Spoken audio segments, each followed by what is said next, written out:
हमारा बयाना पैगम्बर मूसा अलैहिस सलाम के हमारा अल्लाह मुजज़ा दिएছিলেন কিনা কথা কই না নবী मूसा अलैहिस सलाम के हमारा अल्लाह একটা লাঠি দিয়েছিলেন লাঠি দিছলানি আল্লাহ কথা কইবা লাঠি দিছলানি हमारा अल्लाह पैगम्बर मूसा अलैहिस सलाम के अल्लाह मुजज़ा स्वरूप एक लाठी दिएছিলেন আল্লাহ জানাই দিলেন मूसा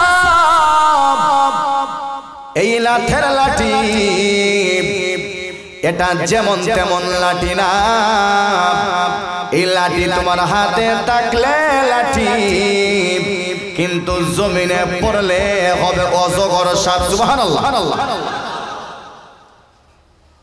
हमारा बयाना पैगम्बर ईसा अलैहिस सलाम के हमारा अल्लाह একটা মুজজা দিয়েছিলেন ঈসা পয়গম্বর যে কোন কবরের দিকে যখন যাইতেন আল্লাহর অর্ডারে কুম বিইজনিল্লাহ যখন বলতেন শত শত হাজার হাজার বছরের পুরাতন কবর থেকে একেবারে সশরীরে মুর্দা ব্যক্তি জিন্দা হয়ে যাইতো দিতেন কে আরে দুজনে বলেন কে এ মুসলমান ভাই পয়গম্বর সুলাইমান উনার বাবা দাউদ পয়গম্বর ওই দাউদ পয়গম্বর को আমার আল্লাহ একটা মুজজা দিলেন ওই পয়গম্বর দাউদ আল্লাহর কাছে বলেন গো আমার আল্লাহ আমাকে এমন একটা জ্ঞান আপনি দান করেন এমন একটা মুজজা দেন যে মুজজা দিলে আমি নিজের হালাল জীবিকা উপার্জন করতে পারি সুবহানাল্লাহ हमारा बयाना पैगम्बर दाऊद अलैहिस सलाम के हमारा अल्लाह একটা মুজজা দিয়েছিলেন মুজজা কে হাতের মধ্যে আমার আল্লাহ এমন একটা মুজজা দিয়েছিলেন পয়গম্বর দাউদ যখন লোহার মধ্যে ধরতেন সঙ্গে সঙ্গে লোহা অটোমেটিক গলে যাইতো সুবহানাল্লাহ লোহা গলে যায় আমাদের নবী গো আমরা আল্লাহ অনেক মুজজা দিয়েছিলেন একটা মুজজা কয়েকটা মুজজা বলি পয়গম্বর যখন জমিন থেকে আকাশের চন্দ্রের দিকে যখন আঙ্গুলের ইশারা করলেন সঙ্গে সঙ্গে আকাশ দ্বিখণ্ডিত হয়ে গেল চন্দ্র চাঁদ দ্বিখণ্ডিত হয়ে গেছে সুবহানাল্লাহ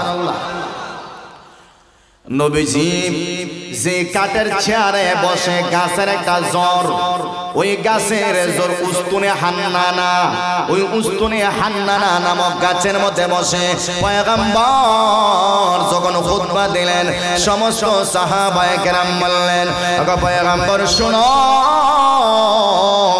না না এটা একটা গাছের জ্বর এখানে বসিয়া আর খুতবা দেওয়ার দরকার নাই আপনি হলেন দু জাহানের বাদশা জুড়ে বলেন ঠিক কিনা ইয়া রাসূলুল্লাহ ইয়া হাবিবাল্লাহ ওগো পয়গম্বর ভালো করে শোনো আপনাকে আল্লাহ দুনিয়াও দিলেন আখিরাতও দিলেন আপনি দুনিয়ার বাদশা আখিরাতের বাদশা এজন্য আমরা আপনার জন্য সুন্দর মিম্বর বানাইতে চাই সাহাবায়ে কেরাম সুন্দর মিম্বর যখন বানাইলেন নবীজি সুন্দর মিম্বর যখন বানাইলেন হঠাৎ করে আল্লাহর পয়গম্বরের কানে একটা আওয়াজ আসলো মেলি কণ্ঠের আওয়াজ চিকন সুরের একটা কান্নার আওয়াজ পয়গম্বর বললেন ওরে সাহাবায়ে কেরাম শুনো না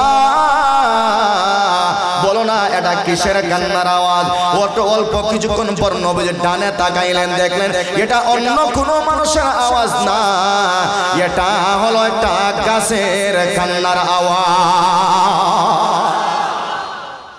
নবীজির বিরহে গাছও কাঁদে সুবহানাল্লাহ জোরে বলে নবীজির বিরহে গাছও কাঁদে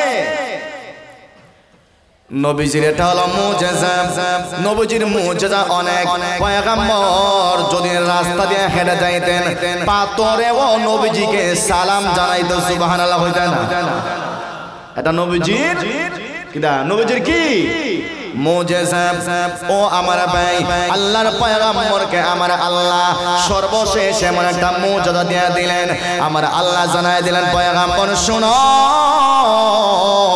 নবী নবীরা অনেক নবীকে আমি আল্লাহ মুজিজা দিয়ে দিলাম। মুসা পয়গম্বরকে লাঠি দিলাম, উনিও শেষ, লাঠিও শেষ। ঈসা পয়গম্বরকে আমি আল্লাহ এমন একটা ক্ষমতা দিলাম, উনি রাস্তায় হেঁটে গেলে খবরকে যখন বলতেন কুম বিইজনিল্লাহ, উঠে যাইত। উনি নাই, এই মুজিজা নাই। কিন্তু পয়গম্বর শুনো, আমি আল্লাহ আপনাকে এমন একটা কালামুল্লাহ দিলাম, এটা হলো জীবন্ত একটা মুজিজা। এটা যখন থেকে আমি দিলাম, কিয়ামত হবে, কোনোদিন এটা শেষ হবে না। এটা হলো কোরআন। এটা নাম কি? সর্বশেষ পয়গম্বর সুলাইমানকেও আমার আল্লাহ একটা মুজিজা দিয়েছিলেন, হাতের আংটি। সুবহানাল্লাহ। হাতে একটা আংটি ছিল না সুলাইমান আলাইহিস সালামের? সুলাইমান পয়গম্বরকে আমার আল্লাহ একটা আংটি দিয়ে নিয়েছিলেন। আমার আল্লাহ বলেন ওয়ালাকাদ আতাইনা দাউদা ওয়া সুলাইমানা ইলমা। ওরে দুনিয়ার মানুষ শোনো, আমি আল্লাহ পয়গম্বর বাপ বেটা দাউদ এবং সুলাইমানকে আমার আল্লাহ আমি আল্লাহ ইলম দান করেছিলাম। অর্থাৎ অন্য আয়াতে হিকমতের কথা উল্লেখ আছে। অর্থাৎ আমি আল্লাহ পয়গম্বর দাউদ আর সুলাইমানকে বাপ বেটাকে আমি আল্লাহ নবুয়তের পাশাপাশি প্রচুর জ্ঞান দান করেছিলাম। সুবহানাল্লাহ। প্রচুর জ্ঞান হিকমত দান করেছিলেন। বাপ বেটা আবার ছিলেন সমাজের প্রধান বিচারক। সুবহানাল্লাহ। হইতা না? আর আজকে আমরা আলিমুল আমারের সমাজের প্রধান বানাইতে চাই না, কেন জানেন? ডাইনি দুদুক্ত নয়, বামে দুদুক্ত না, সব তালি করেছি। কথা জুড়ে বললে মিছা কথা কইলাম না। এটা পয়গম্বর সুলাইমান আলাইহিস সালাম, ওরা বাপ বেটা ছিলেন সমাজের বিচারক। বুঝতে পারছেন? কারণ সমাজের প্রধান বিচারক যখন আলেম হয়, তখন ওই জায়গায় ন্যায় যে ব্যক্তি ন্যায় পাবে, অন্যায় যে অন্যায় পাবে, এখানে টেকার সরাসরি হইতো না। কিন্তু আমরা জনগণে দেই নাকি? কারণ আমি চুরি করলাম নিজে, এখন আমি যদি আলেমরে বিচারক মানে আমি চুরি ধরাতে খাইলাম। কত জোরে এখন না দেয়? এখন বাবা তুমি আলেমের আমার মানার দরকার নাই। যেবার আছে চাচার আমি 5,000 দিলে আমার সাব্যস্ত করলে মানে আমি চুরি করছি না। কত জোরে এখন না দেয়? হে ও তো আসতে পারে, ঠিক না বেটে? যে তোমারা যদি বিচারক মানে আমি চুরি যে করছি চুরি কইলি ভাই, কাজে তুমি দরকার নাই, অন্য বেটারা মানিলাই, হে বেটার 5,000 দিল আমার ঘুরাই দিতে পারে। কথা জুড়ে বলেন ঠিক কিনা? পয়গম্বর সুলাইমান আলাইহিস সালামকে আমার আল্লাহ একটা মুজিজা দিয়েছিলেন, আংটি। এই আংটির এত ক্ষমতা ছিল, সমস্ত জিন্নাত দেও দানব ওনার অধীনে ছিল। উনি যেটা কইতেন ওটাই তারা পালন করত। সুবহানাল্লাহ। আল্লাহ দিয়েছিলেন।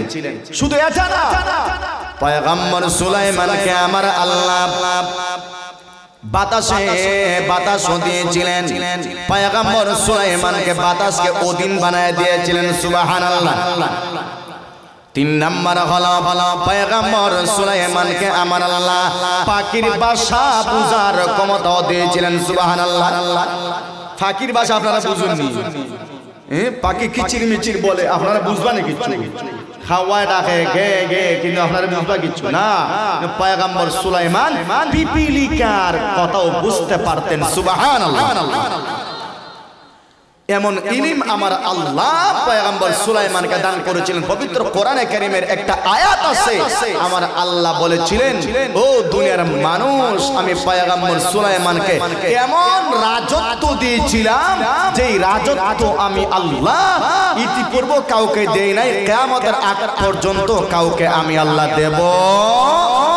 সুবহানাল্লাহ। হইতা না? এমন রাজত্ব দিয়েছিলেন সুলাইমান আলাইহিস সালাতু ওয়াস সালামকে আমার আল্লাহ।